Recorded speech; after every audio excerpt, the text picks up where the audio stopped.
Life is hard, people are annoying, and you want to do some things you never could in real life. So, how about you settle down with some of these single-player games from across a range of genres? Quick thing though, I'm not mentioning Red Dead or The Witcher 3, just because I put them on a million lists before and I'm a bit bored of it. Right, what was I saying? Sorry, I've got a lot on my mind and, well, in it.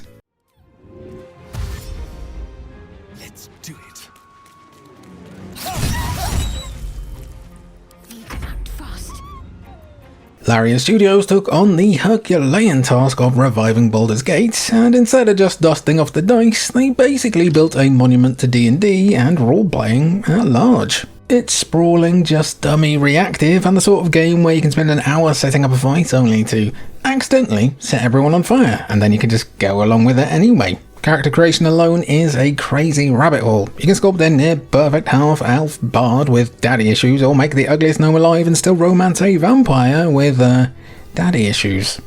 What makes Baldur's Gate 3 special is how it embraces the nonsense that comes with player choice. Push a goblin off a cliff, the world reacts. A choice you make in your first 5 hours can come back to bite you in the 50th. And unlike many CRPGs that drown you in systems for the sake of it, Baldur's Gate 3 always feels like it's egging you on, and not much feels off limits. Yes, it is long, and Act 3 might be a bit creaky, but when it does all click, there's nothing quite like it. If you've got 100 hours or more to spare, get lost in this one.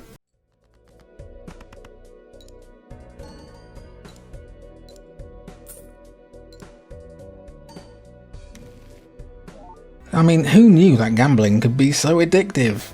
Everybody? Fair enough. Balatro takes poker and turns it into a deck-building fever spiral where the cards aren't just cards, they're your grip on reality and cool numbers. You start off calmly, making pairs and flushes, then 10 minutes later you're fusing jokers that multiply your score by 1,000 and chasing runs that make no mathematical sense. Every round has that slot machine rush where you watch the numbers explode, then immediately ruin everything because you chose the wrong thing 19 hands ago, and it's brilliant.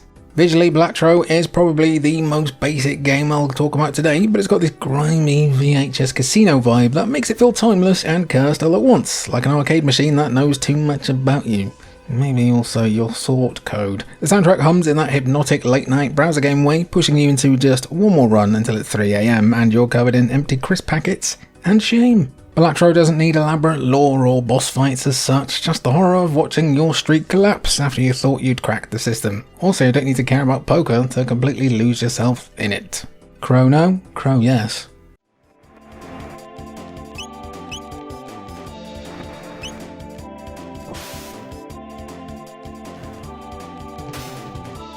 Chrono Trigger feels like time travel both in theme and design. You see, it's from 1995, but still makes most modern games look a bit crap, really. Built by the so-called dream team of Square Legends, it's a masterclass in how to tell a sprawling story without wasting your time. There's no waffling here, no grinding for the sake of it. You bounce across eras from prehistoric chaos to a doomed future, piecing together a brilliant story. The cast feels instantly memorable, not because they monologue for hours, but because the game trusts you to care. Even the silent protagonist somehow has more personality than half the voice-acted heroes that came after. Combat still holds up beautifully with its clever blend of turn-based and positional strategy, and those combo attacks are timeless. The soundtrack might as well be bottled serotonin too. Chrono Trigger isn't just a classic, it's the kind of game that makes you wish time travel were real so you could experience it again for the very first time.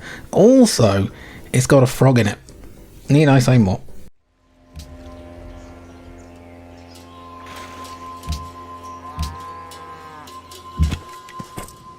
You can't spell sertraline without tiles. Civilization 5 is that rare strategy game where you don't even have to be a strategy fan to really enjoy it. You start with a small team and a dream, and then spend the next dozen hours quietly plotting world domination under the guise of cultural development. Idiots. While every game basically holds up, this is where Civ finally hit the sweetest spot, in my opinion. The hex-based maps gave battles real depth, diplomacy felt mostly coherent, and the 1 unit per tile rule actually made warfare strategic and immersive. You're always 2 turns away from a breakthrough, and before you know it, you've rewritten human history in the image of your overworked empire. You think, right, that you're just checking in to play Civ 5 for a few minutes, and then it's 2 AM and you've invented satellites. There is also, of course, Civilization 6, which goes for broke with all its mechanics and systems, but for easy pickup and playability and also readability, Civ 5 can't be beaten. There's also Civ 7.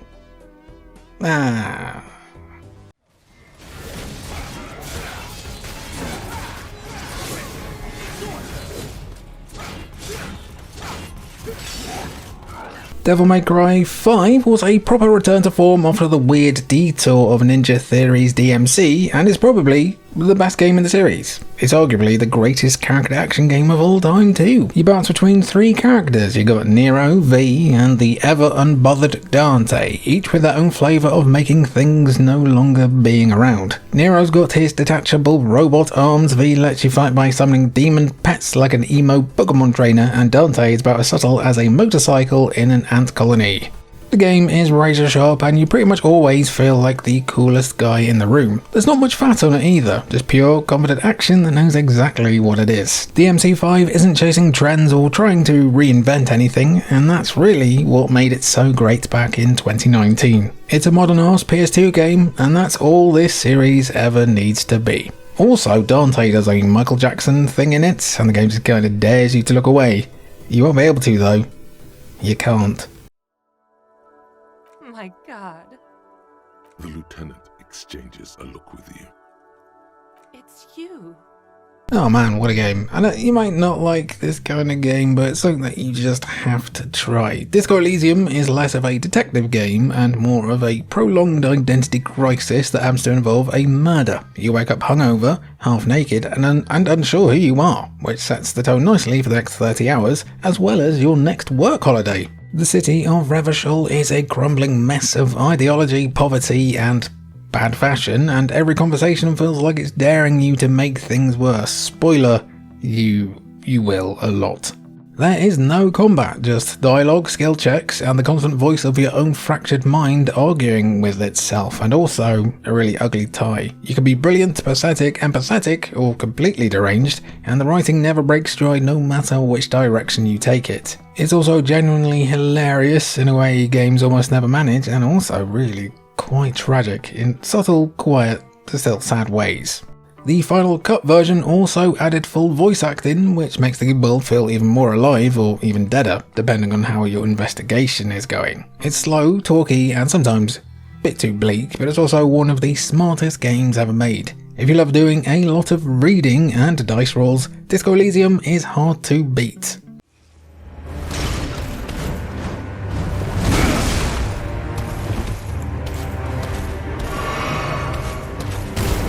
Elden Ring takes everything from software built over the years and throws it into one gigantic, measurable, beautiful world. It is an open world game that boasts huge stretches of quiet punctuated by moments of absolute bloody horror. You can ride off in any direction and odds are you'll find something that wants you dead within 30 seconds.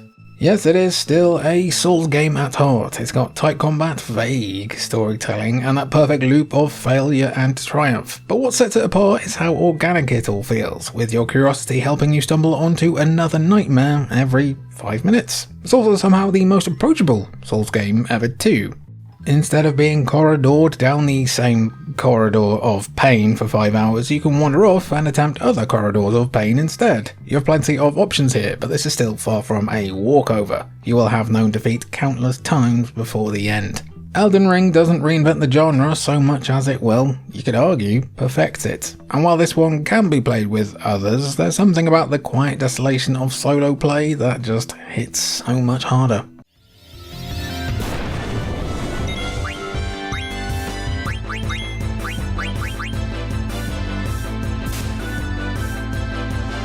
Listen, you can put basically any Final Fantasy game here instead of this one, and that will be fine by me completely. Final Fantasy IX, though, for me, was Square returning to its roots after a few years of sci-fi detours, and it's all the better for it. It's nostalgic without being lazy, a love letter to the earlier games that still manages to stand on its own. You follow Zidane, a cheeky thief who ends up kidnapping Princess Garnet, which naturally turns into saving the world. I hate it when that happens. The real magic here lies in the cast. Steiner's uptight loyalty, Vivi's quiet existential crisis, and Freya's heartbreak all feature in an ensemble that actually feels human, even when half of them aren't. Pretty sure Freya's like a rat of some kind. Pretty cool rat though. Mechanically it's a straightforward turn-based RPG, but the pace is pretty much spot on. The skill system tied to equipment rewards experimentation, and the game never drags its heels the way some of its predecessors arguably did. The pre-rendered visuals still hold up too, with all painterly backdrops and storybook charm. It's one of those games that manages to feel cozy even when it's dealing with, stuff like death and identity. Final Fantasy IX isn't the flashiest in the series these days, but it's the one with the most heart.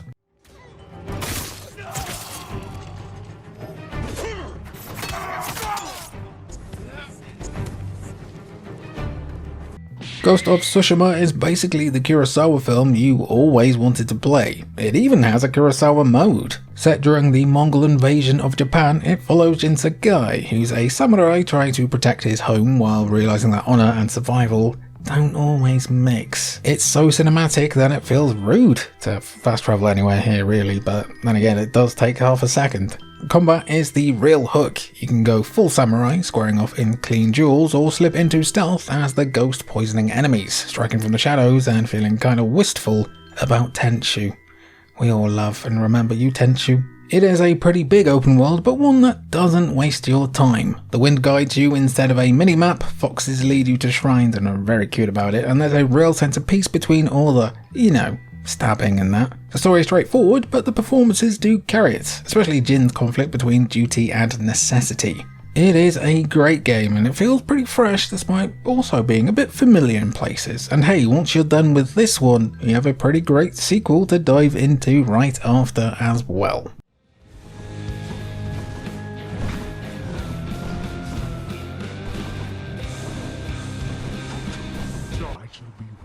Hades, took the roguelike loop and turned it into something that weirdly makes you welcome death. You play as Zagreus, the son of that titular Hades, trying to claw your way out of the underworld one bad run at a time. Every death sends you back home, where the story keeps moving, the characters have something new to say, and you emotionally manipulate people with free stuff. That reminds me, comment free stuff down below and you could win a free Steam key. The combat balance is dashing, striking, weaving through enemy patterns while stacking godly boons. You can make some really cracked out builds here that make you feel like, well, a god. But do expect to suffer a bit until everything clicks. What makes Hades such a brilliant single-player game is just how much personality it squeezes into a genre that usually just resets. The cast is brilliant and the voice work sells every line. The art direction is that brilliant Supergiant style, the music punches, and the writing somehow makes failure feel like progress. It's a rare game where repetition never really turns out stale. You die, you learn, you chat with a god of wine about your dad problems, and you go again. It's the perfect game for people who don't really like roguelites, and its sequel is also likely to consume your life as well.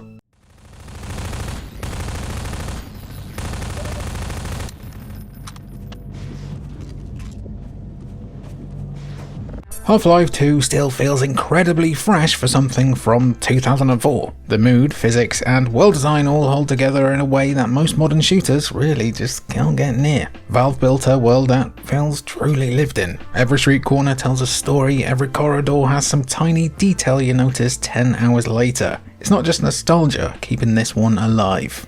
You step back into Gordon Freeman's hazard suit and into City 17, a place so bleak that it almost makes Rill look nice. Almost. The game trusts you to figure things out without endless prompts or exposition. The gravity gun remains the game's genius touch. It's a single tool that makes exploration, combat, and puzzle solving feel pretty seamless. It's 2025 and it's still satisfying to fling saw blades at zombies 20 years later. What really makes it last though is how little padding there is. There's no bloat and no filler really. Each chapter shifts tone from the eerie stillness of Ravenholm to the frantic airboat chase, yet it all fits together naturally. So much so that you forget the game only takes place over the course of 2 breathless days. Half-Life 2 hasn't aged because, it never relied on trends. It's just smartly built with endlessly replayable design, and hey, if they want to make another one of these games, can I be brave and be the first to say that would be cool?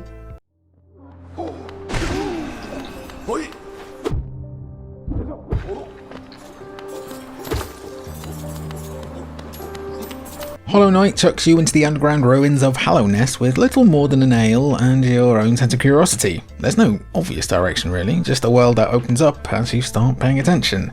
And dying. You'll die quite a bit. What looks small at first slowly reveals itself as a massive network of tunnels, hidden bosses, and grand melancholy. The movement is tight, the combat simple but exact, and every new upgrade feels pretty well earned. Death stings, of course, but it never feels cheap. It is usually your fault. The charm system lets you fine-tune your playstyle without breaking the flow, and it's easy to lose hours exploring just to see what's around the next corner. Oh well. 'Cause you got lost? That's Metroidvania, baby. The art direction ties it all together like a nice rug. The hand-drawn environments feel alive in their decay, a soundtrack that moves between haunting and hopeful, and a tone that manages to just make you very, very, very sad actually. Hollow Knight is an incredible game and one that everyone should try at least once. Make sure you get your practice in before Silksong though. That game beat me up.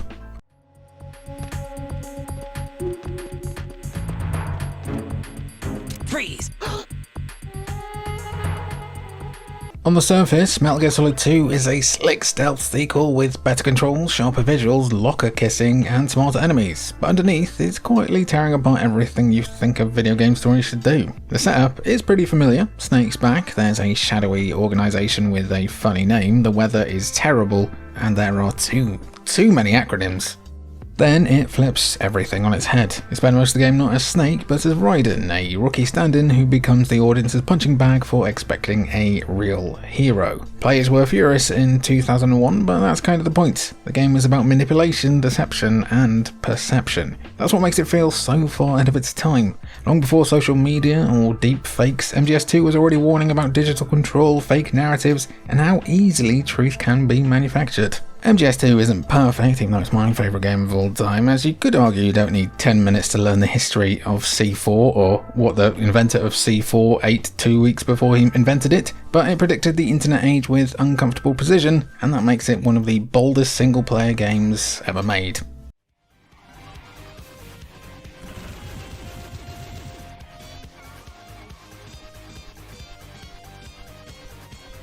Pizza Tower also predicted the digital age, in the sense that everyone's brain is on fire now. It's a spiritual successor to Wario Land 4, only filtered through the energy of a mid-2000s flash animation that found the face of Jesus in mozzarella. You play as Peppino Spaghetti, the best character name of all time, who is an anxious, over-caffeinated chef tearing through levels to destroy a giant tower before it destroys his pizzeria. That's the whole plot, that's all you're getting, carry on. What makes it brilliant is just how fast and expressive it feels. Every animation sells the panic. Peppino doesn't just run, he melts across the floor.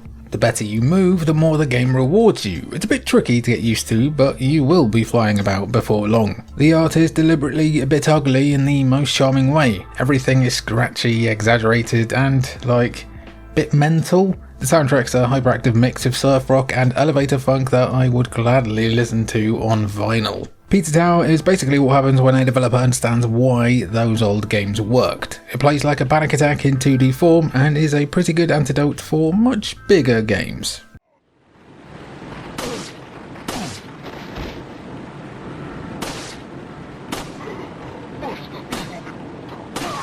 Resident Evil 4 was when the series and horror at large changed forever. The over-the-shoulder camera set an industry standard, and the mix of horror and action has been copied so often that it's easy to forget how shocking it was at release, and how shockingly great it was too. What started as another haunted house sequel turned into one of the most tightly paced action horror games ever made, and one of the best games ever made in general.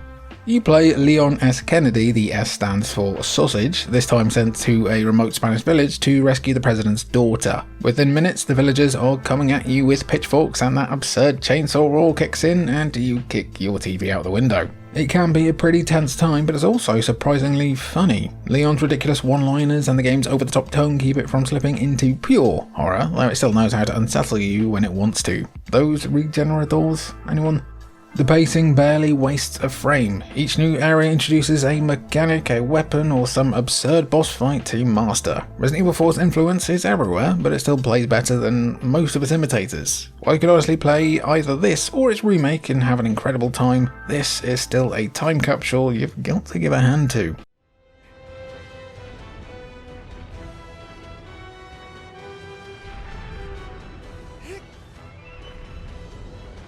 Amazing back then, amazing now. You play as Wanda, a lone figure crossing a vast empty land to slay 16 colossi in the hope of reviving someone you love. There's no filler, there's no random enemies, it's just you, your horse, and these towering, tragic creatures that look more like ruins than monsters. Each fight is its own, basically a climbing puzzle. You're clinging to fur, climbing across moving stones, and hanging on for dear life while the music swells. It's tense and beautiful in equal measure. You feel victorious when a Colossus falls until the silence kicks in and you start to wonder if you've done something unforgivable. Guys, is killing things for your own ambitions kinda bad, maybe? The atmosphere still lands better than almost anything else. The muted palette, the scale of the world, that lonely wind. It is minimalism perfected. Shadow of the Colossus doesn't need exposition or lore dumps to feel profound. And you don't need to choose between the original or the remake to experience a stone cold classic single player banger.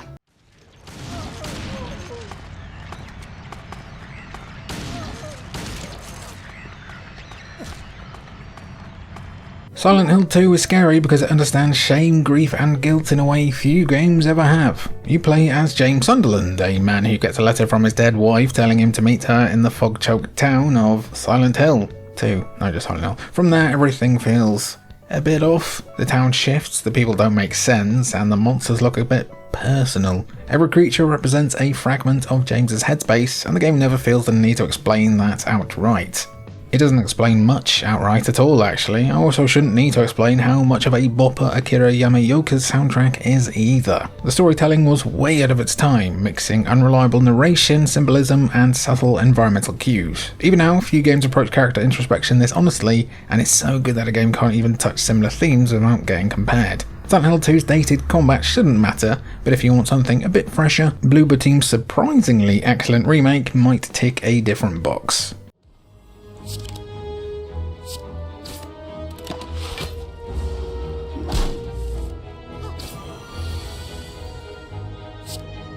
Even if you don't like deck building games, guys, you've got to give this one a go. Spire takes the logic of deck building card games and merges it with the pacing of a roguelike, then asks you to basically clear your calendar. You climb floor after floor, fighting strange creatures, collecting relics, and reshaping your deck with each win or misstep. It's simple enough to learn, but the deeper you go, the more it becomes about balancing risk, luck, and your own greed. What makes it work is how clean it is, but how cleanly you have to think in order to win the day. Every card and choice matters. You start to think 5 turns ahead, chain powers together, and realise halfway through a run that you've created an unstoppable machine. Or a disaster.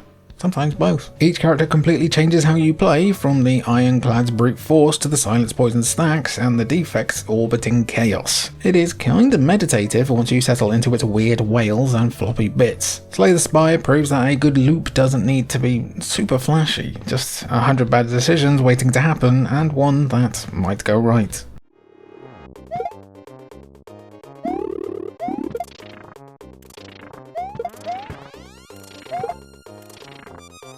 Alright, this was a bit of an obvious one. Let me be brief here. Super Mario World just nails everything. The movement, the rhythm, the visuals, the music. The SNES launch lineup had plenty to prove, but this was the one that showed what 16-bit can actually do. What stands out now isn't the nostalgia, though it does help, it's how great it still feels to play even in 2025. Each level has its own idea, tests it, and then moves on before it wears out. You never really even have a chance to get bored here. Yoshi's debut adds an easy charm, the cape gives you just enough power to get cookie, and the overworld ties it all together without wasting your time. It's simple, but a brilliant reminder that simple is not a dirty word for games. Super Mario World is basically timeless because it never stopped working. Even now you'll get some pure joy out of this one.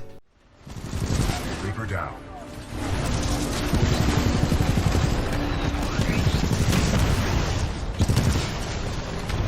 Still makes me mad, this one. Titanfall 2 is the sequel everyone ignored at launch because EA dropped it between Battlefield and Call of Duty, which is a bit like scheduling your birthday party during a funeral and then dying. Shame really, it's one of the best shooters of the last decade and has a frankly incredible single player campaign. The campaign is short but lean. You're a grunt who accidentally ends up with a giant robot named BT, and somehow their friendship feels more believable than most AAA dialogue.